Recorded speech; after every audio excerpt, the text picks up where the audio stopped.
사도행전 16장 24절부터 26절까지의 말씀을 다 함께 봉독하시겠습니다.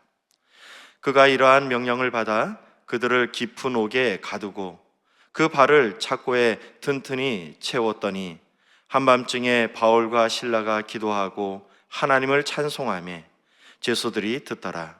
이에 갑자기 큰 지진이 나서 옥토가 움직이고 문이 곧 다 열리며 모든 사람이 매인 것이 다 벗어진지라. 아멘. 저는 오늘 함께 봉독한 사도행전 16장 24절부터 26절까지의 말씀을 근거로 해서 기적의 씨앗이라는 제목으로 함께 은혜를 나누도록 하겠습니다. 우리가 인생을 살아가다 보면 크고 작은 많은 문제들을 만나게 됩니다. 이렇게 만난 문제들, 우리가 감당할 수 있는 문제라면 그렇게 크게 걱정하지 않아도 될 것 같습니다. 조금 어렵더라도, 조금 힘들더라도, 조금 손해보더라도 스스로 그 문제를 해결하면 되기 때문입니다. 그런데 우리가 인생을 살아가다 보면 우리가 도저히 감당할 수 없는 그런 문제도 만나게 됩니다. 이런 문제를 만나게 되면은 문제 앞에서 아무것도 할 수 없는 나약한 내 자신을 바라보게 되고요. 문제 앞에서 아무것도 할 수 없는 내 자신을 바라볼 때 낙심하게 되고 절망하게 되는 것입니다. 그럼에도 불구하고 우리가 기억해야 할 것이 있는데요. 우리 하나님은 모든 순간에 우리와 함께 하시고 우리 하나님께서는 우리를 도우신다는 것입니다. 이스라엘 백성들이 애굽을 떠나서 비아 히롯이라는 곳에 도착하게 되었습니다. 그곳에 도착했더니 앞에는 홍해 바다가 쫙 펼쳐져 있었고요. 뒤에는 뒤늦게 후회했던 애굽 왕 바로가 보냈던 군대가 그들을 뒤쫓고 있었습니다. 우리 출애굽기 14장 9절 말씀 함께 살펴보도록 하겠습니다. 애굽 사람들과 바로의 말들, 병거들과 그 마병과 그 군대가 그들의 뒤를 따라 바알스본 맞은편 비아히로 곁 해변 그들이 장막진 데에 미치니라. 이스라엘 백성들은 홍해 바다가 가로막고 있어서 앞으로도 갈 수가 없었습니다. 또 뒤에 군사들이 쫓아왔기 때문에 뒤로 물러설 수도 없었습니다. 앞으로도 갈 수 없고 뒤로도 물러설 수 없는 절대절명의 위기 가운데 놓이게 되었던 것입니다. 그때 모세는 하나님께 기도를 하게 되는데요. 하나님, 앞으로도 갈 수 없고 뒤로도 물러설 수 없습니다. 어떻게 해야 합니까? 그때 하나님께서는 모세에게 말씀을 주시는데요. 출애굽기 14장 16절 상반절 말씀입니다. 지팡이를 들고 손을 바다 위로 내밀어 그것이 갈라지게 하라. 하나님 말씀에 순종해서 지팡이를 손에 들고 손을 바다 위로 들자 이 홍해 바다가 쫙 갈라지게 되었습니다. 그리고 이스라엘 백성들은 그 갈라진 홍해 바다를 마른 땅으로 건너갔다 성경은 말씀하고 있습니다. 우리 하나님은 천지와 만물을 창조하신 하나님인 줄 믿습니다. 우리 하나님은 이 세상을 주관하시고 이 세상을 다스리시는 하나님이신 줄 믿습니다. 우리 하나님은 없는 길도 만드시고 죽은 자도 살리시는 우리 하나님이신 줄 믿습니다. 그런 하나님께 믿음으로 나아갈 때 우리 하나님께서는 우리의 손을 꼭 붙잡아 주시는 것이고요. 모든 문제를 해결할 수 있는 힘을 더해 주시는 것입니다. 예수님께서 말씀하십니다. 너희 중에 누가 염려함으로 그 길을 한 자라도 더할 수 있겠느냐. 사랑하는 성도 여러분, 우리가 근심을 한들 걱정을 한들 문제 해결할 수 있을까요? 우리가 아무리 근심하고 아무리 걱정해도 문제를 해결할 수 없다는 것입니다.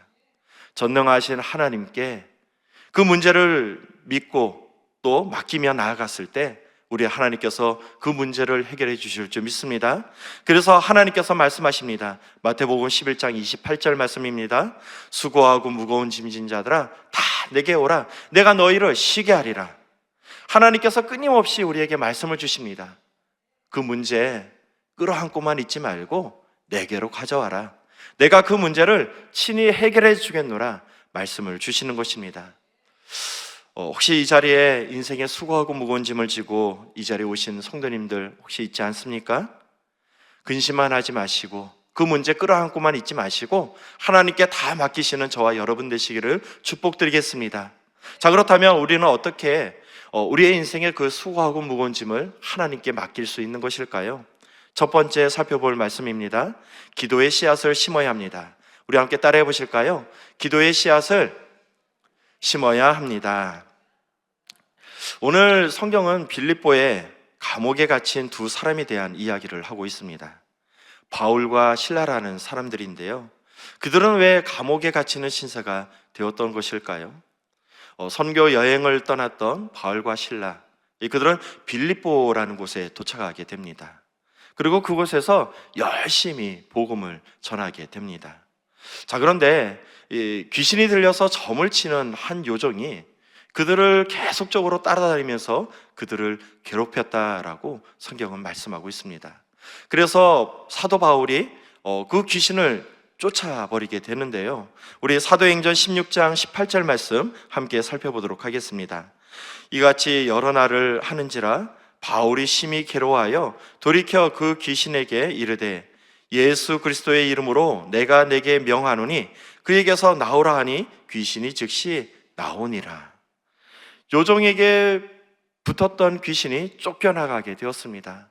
그래서 이제 점을 칠 수 없게 되자 그 점을 쳐서 수익을 얻었던 요정의 주인들이 바울과 실라를 고발하게 되었던 것입니다.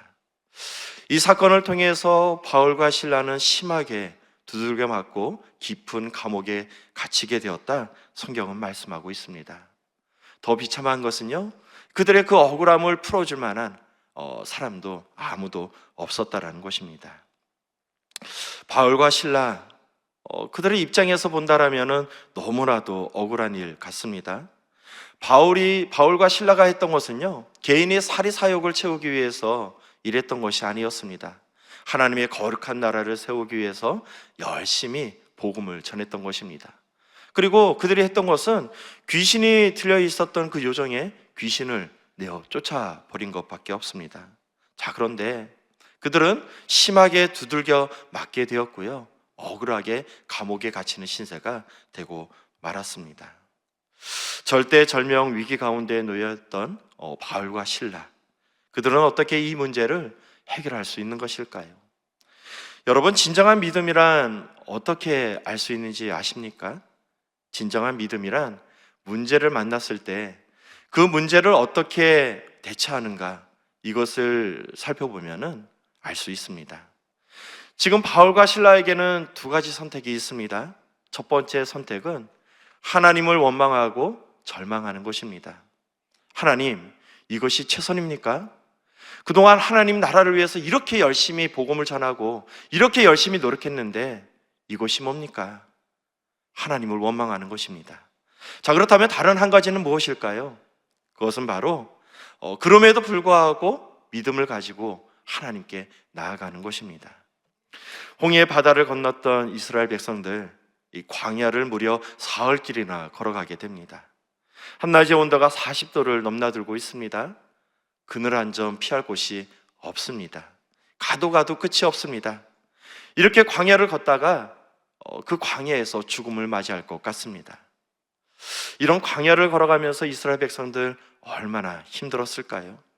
이런 절망의 시간이 지나고 이스라엘 백성들 앞에는 마라라는 한 샘이 보이기 시작을 합니다. 마라라는 샘을 바라보았을 때 이스라엘 백성들 얼마나 기뻤을까요? 그곳을 뛰어가면서 이스라엘 백성들이 이렇게 외쳤을 것 같습니다. 할렐루야, 좋으신 하나님, 우리를 위해서 이렇게 좋은 샘을 준비하셨구나. 그런데요, 막상 뛰어가서 그곳의 물을 마시려고 했더니 그곳의 물이 도저히 있어서 마실 수가 없었다, 성경은 말씀하고 있습니다. 그래서 이스라엘 백성들은 모세를 찾아가서 이렇게 하소연하고 있습니다.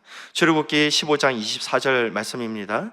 백성이 모세에게 원망하여 이르되 우리가 무엇을 마실까 하매, 자신들의 요구가 채워지지 않자 모세를 원망했다라고 성경은 말씀하고 있어요. 진짜 모세를 원망했던 것일까요? 모세와 더불어서 하나님을 원망하게 된 것입니다. 자, 그런데 모세는 똑같은 상황에 부딪혔지만은 다르게 반응하고 있습니다. 우리 출애굽기 15장 25절 상반절 말씀 함께 살펴보도록 하겠습니다. 모세가 야훼께 부르짖었더니, 똑같은 문제를 만났는데 이스라엘 백성들은 그 자리에서 하나님을 원망하고 불평했지만 모세는 그 자리에서 바짝 엎드려서 하나님께 기도했다라고 성경은 말씀하고 있는 것입니다. 여러분, 기적이란 뭐라고 생각하십니까? 기적. 여러분, 기적이라는 것은요, 이런 것입니다. 물이 위에서 아래를 떨어지는 것을 바라보면서, 그것을 보면서 와, 기적이다 말하는 사람은 없습니다. 이 계란을 가지고 바위에 던졌는데 계란이 깨졌다, 그것을 보면서 와, 기적이다라고 말하는 사람이 없다라는 거예요. 자, 그렇다면 기적이란 무엇인가요? 자, 아래에서 물이 위로 흐르고 있습니다. 그러한 모습을 보면서 사람들은 와, 이것은 기적이다라고 말할 것입니다. 계란을 가지고 바위에 던졌는데요, 계란은 멀쩡한데 바위가 깨졌다, 그런 모습을 보면은 사람들이 뭐라고 이야기할까요? 와, 이것은 기적이다 말하는 것입니다. 하나님은 태초에 질서를 통해서 이 세상을 지으셨습니다. 그래서 이 세상은요, 하나님께서 세우신 질서를 통해서 움직이고 있습니다. 기적이 일어난다라는 것은요, 하나님께서 세우셨던 그 질서를 파괴하는 것을 이야기하는 것이에요. 하나님께서 세우신 그 질서를 역행하는 것, 그것이 바로 기적이라는 것입니다. 하나님께서 세우신 질서를 역행해야 되는 것이기 때문에 우리 인생 가운데 기적이라는 것이 쉽게 찾아오지 않는다는 것입니다. 자, 그런데 우리 삶 가운데 기적이 임할 때가 있어요. 언제일까요? 그 질서를 세우신 하나님께서 말씀을 주실 때입니다. 우리 출애굽기 15장 25절 말씀 함께 살펴보도록 하겠습니다. 모세가 야훼께 부르짖었더니 야훼께서 그에게 한 나무를 가리키시니 그가 물에 던지니 물이 달게 되었더라. 모세가 기도했더니 하나님께서 뭐라고 이야기하시냐면은 그 샘 옆에 자라나고 있는 나무를 가리키시면서 그 나무를 물에 던져라 말씀을 주십니다. 그 말씀에 순종해서 나무를 물에 던지니까 그 쓴물이 단물로 변했다라고 성경은 말씀하고 있는 것입니다. 사랑하는 성도 여러분, 문제 앞에서 하나님께 기도하시기를 축복드리겠습니다. 문제 앞에서 하나님께 기도하는 것이 무엇보다 중요하다는 것입니다. 하나님께서 말씀을 주시는데요, 너는 내게 부르짖으라 내가 내게 응답하겠고 내가 알지 못하는 크고 은밀한 일을 내게 보이리라 말씀을 주십니다. 우리가 부르짖어 기도할 때 우리 하나님께서 그 기도를 들으시겠다 말씀을 주십니다.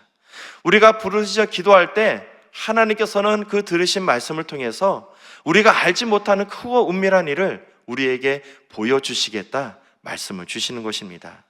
그러므로 문제 가운데 낙심하고 절망하지 마시고 그 자리에서 하나님께 기도하시며 나아가는 저와 여러분 되시기를 주님의 이름으로 축원드리겠습니다. 오늘 바울과 실라는 심하게 두들겨 맞고 깊은 옥에 갇히게 되었습니다. 아무도 대변해 줄 사람이 없었습니다. 바울과 실라, 그 절망의 시간을 보내고 있었지만 그들은 낙심하고 절망하는 것에 멈춘 것이 아니라 그 시간에 하나님께 기도했다라고 성경은 말씀하고 있습니다. 문제로 인해 낙심하고 또 절망하고 계시는 분 혹시 있지 않습니까? 오늘 바울과 실라처럼 하나님께 기도하시기를 축복드리겠습니다. 그 기도를 통해서 우리 하나님께서 크고 은밀한 일을 우리에게 행해 주실 줄 믿습니다. 자, 두 번째로 우리가 해야 할 일이 있는데요, 그것은 바로 하나님을 찬양하는 것입니다. 찬양의 씨앗을 심어야 합니다. 우리 함께 따라해 보실까요? 찬양의 씨앗을 심어야 합니다. 여러분, 찬양은 언제 나올까요? 이 찬양이라는 것은요, 곡조 있는 기도로서 우리가 하나님을 신뢰할 때 찬양이 나오게 되는 것입니다. 그러므로 우리가 하나님을 찬양한다라는 것은요, 하나님을 신뢰하고 하나님을 믿습니다, 이런 고백을 하는 것이라 볼 수 있는 것입니다. 여호사밧이 유다를 다스릴 때 이야기입니다. 모압 자손과 암몬 자손과 세일산 주민들이 서로 연합해가지고 유다를 공격했던 적이 있었습니다. 적들이 연합해서 공격해 온다는 소식을 들었던 여호사밧, 아주 큰 위기 가운데 놓여지게 되는데요. 그때 여호사밧은 백성들과 함께 나아가서 하나님께 기도를 하게 됩니다. 그때 야훼의 영이 레위 사람 아하시엘이라는 사람에게 임하게 되는데요. 우리 역대하 20장 15절 말씀 함께 살펴보도록 하겠습니다. 아하시엘이 이르되 온 유다와 예루살렘 주민과 여호사밧 왕이여 들을지어다. 여호와께서 이같이 너희에게 말씀하시기를 너희는 이 큰 무리로 말미암아 두려워하거나 놀라지 말라. 이 전쟁은 너희에게 속한 것이 아니요 하나님에게 속한 것이니라. 여호사밧은 아하시엘을 통해서 선포되었던 이 말씀을 마음에 새기게 되었습니다. 그래서 이제 더 이상 근심하지 않았습니다. 찬양대를 만들어서 군대 앞에 서게 했습니다. 이렇게 하나님을 찬양하자 하나님께서 큰 기적을 베풀어 주시는데요. 우리 역대하 20장 22절부터 23절까지의 말씀 함께 살펴보도록 하겠습니다. 그 노래와 찬송이 시작될 때 야훼께서 복병을 두어 유다를 치러 온 암몬 자손과 모압과 세일산 주민들을 치게 하심으로 그들이 패하였으니 곧 암몬과 모압 자손이 일어나 세일산 주민들을 쳐서 진멸하고 세일산 주민들이 멸한 후에는 그들이 서로 쳐 죽였더라. 하나님을 찬양했더니 아주 신기한 일이 일어나게 되었습니다. 암몬 자손과 모압 자손이 서로 연합을 해가지고 세일산 주민들을 쳐서 죽였던 것입니다. 이렇게 세일산 주민들이 모두 진멸하게 되자 이번에는 암몬 자손과 또 모압 자손이 서로 싸웠다라고 성경은 말씀하고 있습니다. 여호사밧 칼 한 번 휘두르지 않고 위대한 승리를 얻게 되었습니다. 사랑하는 성도 여러분, 하나님을 찬양하시기를 축복드리겠습니다. 깊은 절망 속에 있다 할지라도 하나님을 찬양하시기를 주님의 이름으로 축원드리겠습니다. 우리가 문제 앞에서 하나님을 찬양한다라는 것, 그것은 하나님을 믿고 신뢰한다라는 것을 말하는 것입니다. 하나님을 신뢰하지 않는데 어떻게 하나님을 찬양할 수 있을까요? 그래서 하나님께서는 절망 속에서 하나님을 예배하고 찬양하는 것을 너무나도 기뻐하시는 것입니다. 오늘 바울과 실라가 깊은 감옥 속에서 깊은 절망 속에 있었습니다. 그럼에도 불구하고 그들은 하나님을 찬양하게 되었습니다. 그러자 그들 또한 하나님께서 베푸시는 큰 기적을 체험하게 되는데요. 우리 사도행전 16장 26절 말씀 같이 살펴보도록 하겠습니다. 이에 갑자기 큰 지진이 나서 옥토가 움직이고 문이 곧 다 열리며 모든 사람의 매인 것이 다 벗어진지라. 바울과 실라가 하나님께 기도했더니 하나님을 찬양하며 나아갔더니 큰 지진이 일어나서 그들을 가뒀던 감옥의 문이 다 열렸다라고 성경은 말씀하고 있습니다. 그리고 그동안 죄수들을 옥죄였던 그 쇠사슬이 다 풀어졌다 성경은 말씀하고 있습니다. 기도와 찬송은 우리들의 상황을 역전시킬 수 있는 강력한 도구가 됩니다. 그러므로 절망 중에 하나님께 기도하시고 하나님을 찬양하는 저와 여러분 되시기를 주님의 이름으로 축원드리겠습니다. 마지막 세 번째로 살펴볼 말씀인데요. 기적의 열매를 맺어야 합니다. 함께 따라해 보실까요? 기적의 열매를 맺어야 합니다. 큰 기적을 베푸셨던 하나님, 자 그렇다면 당초에 바울과 실라 감옥에 갇히지 않게 해주시면 얼마나 좋으셨을까요? 바울과 실라 원래는 빌립보에 갈 생각이 없었습니다. 처음에는 소아시아에 가서 복음을 전하려고 했었는데요. 그런데 어찌된 영문인지 소아시아로 가려고 하면은 환경의 문이 계속 닫혀서 소아시아로 내려갈 수 없었습니다. 그러던 중에 드로아라는 곳에서 이 사도 바울이 꿈을 꾸게 됩니다. 꿈속에서 한 마게도니아 사람이 손짓을 하면서 이야기를 하는 것입니다. 이리로 와서 나를 도우라. 그 환상을 보고 났던 사도 바울은 소아시아로 가는 것이 아니라 마게도니아로 가는 것이 하나님의 뜻이구나라는 것을 깨닫게 됩니다. 자, 그래서 마게도니아를 향해서 사도 바울이 길을 나서게 되었는데요. 그러던 중에 이 첫 번째 도시인 빌립보에 도착하게 되었던 것입니다. 분명히 하나님께서 가라 하신 곳이었습니다. 그리고 그들이 했던 것은 열심히 복음을 전하는 것이었습니다. 그럼에도 불구하고 그들은 심하게 두들겨 맞고 감옥에 갇히는 신세가 되었습니다. 여러분, 이상하지 않으신가요? 우리는 문제를 통해서 하나님의 일하시는 하나님을 바라보아야 합니다. 우리 사도행전 16장 27절 말씀 함께 살펴보도록 하겠습니다. 간수가 자다가 깨어 옥문을 열린 것을 보고 죄수들이 도망한 줄 생각하고 칼을 빼어 자결하려 하거늘. 자, 오늘 감옥을 지키는 간수의 행동을 보니까 좀 상식적이지 않은 것 같습니다. 지진이 나서 감옥으로 뛰어갔습니다. 그랬더니 옥문이 열려져 있었습니다. 그러면 그 다음에 해야 할 일은 뭘까요? 감옥에 죄수들이 잘 있는지 그거 먼저 살펴봐야 하는 것 아닐까요? 자, 그런데 죄수들이 있는지 없는지 그것을 살펴보려 하지 않고 감옥의 문이 열린 것을 보자 즉시 칼을 빼어서 죽으려 했다라고 성경은 말씀하고 있습니다. 성경에는 기록되어 있지 않지만 간수장이 얼마나 고달픈 인생을 살아왔는지, 또 얼마나 공허한 인생을 살아왔는지 잘 알 수 있는 대목이라 할 수 있습니다. 간수가 칼을 빼어 자결하라 하자 이 사도 바울과 실라가 급하게 이야기를 합니다.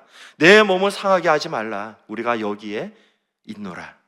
그러자 간수가 뛰어와서 바울과 실라 앞에 엎드려서 이야기를 합니다. 선생님이요, 어떻게 해야 구원을 얻을 수 있습니까? 감옥을 지키는 간수, 그는 감옥을 지키는 자유인이었습니다. 어디든 갈 수 있고 또 무엇이든 할 수 있는 자유인이었습니다. 하지만 그 마음속에는 깊은 절망의 감옥 속에 갇혀 있는 것을 볼 수가 있습니다. 왜 살아야 하는지, 어떻게 인생을 살아가야 하는지 그것을 모르는 채 절대 절망 속에서 이 깊은 감옥에 갇혀 있게 되었던 것입니다.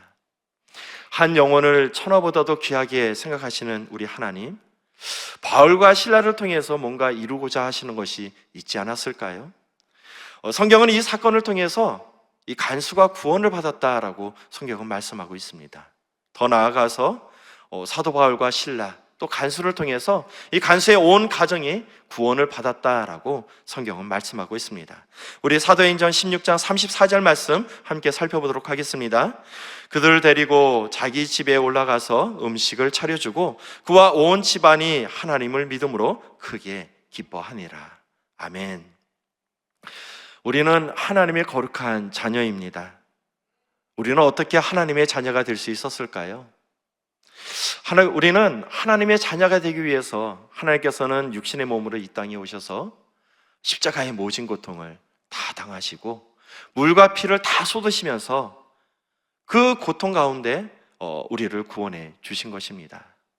자신의 생명조차도 아끼지 않고 우리를 구원해 주신 우리 하나님.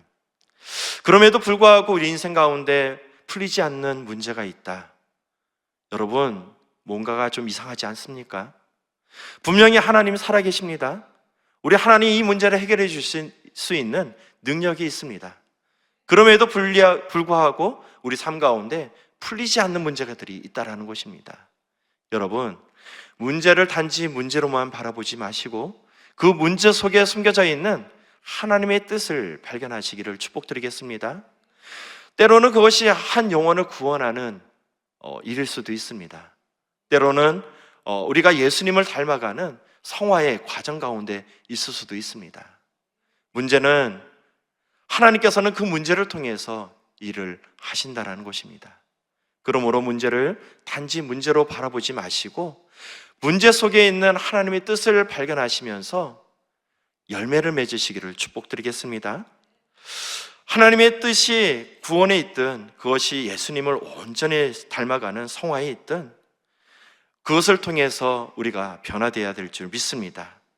비록 심하게 두들겨 맞고 깊은 감옥에 갇혀 큰 환난 가운데 우리 사도 바울과 실라는 놓여지게 되었지만 그러한 희생을 통해서 한 영혼이 구원받고 한 가정이 구원받는 큰 역사가 일어나게 되었습니다.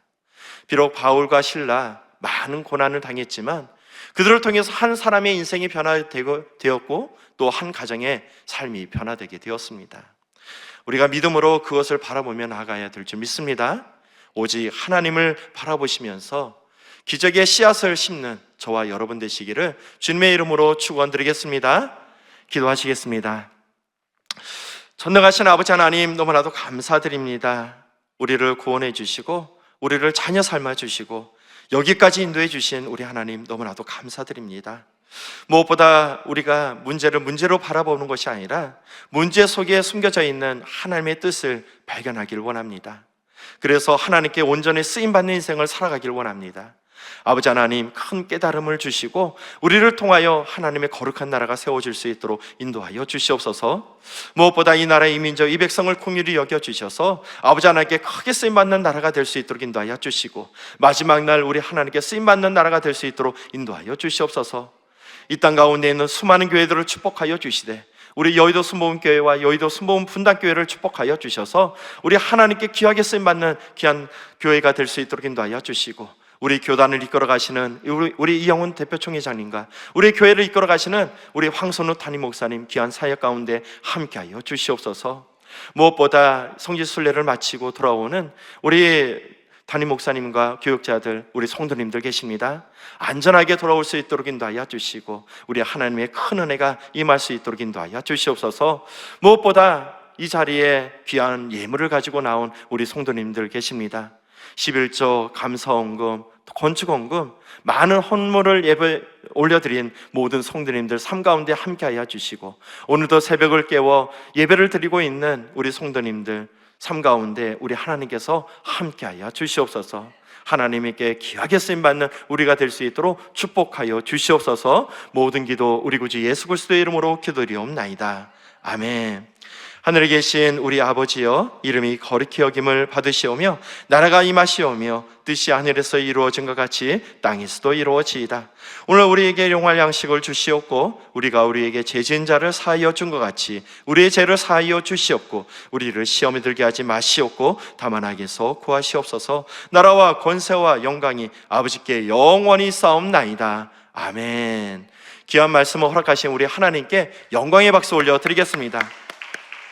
이제 기도하는 시간입니다. 나라와 민족을 위해서 기도해 주시고 여의도 순복음교회와 우리 이영훈 대표 총회장님을 위해서 함께 기도해 주시길 축복드리겠습니다. 또 우리 여의도 순복음 분당교회와 우리 교회를 이끌어 가시는 황선욱 담임 목사님을 위해서 함께 기도하겠습니다. 또 교회 재직들과 주의 종들과 파송된 우리 선교사님들 사역을 위해서 함께 기도해 주시고 종교개혁 성지순례 일정 가운데 우리 담임 목사님과 팀원들 함께 해달라. 건강하게 성지순례 잘 마치고 돌아올 수 있게 해달라. 우리 함께 기도하도록 하겠습니다. 우리 주여 삼창하시고 함께 기도하도록 하겠습니다. 주여, 주여, 주여.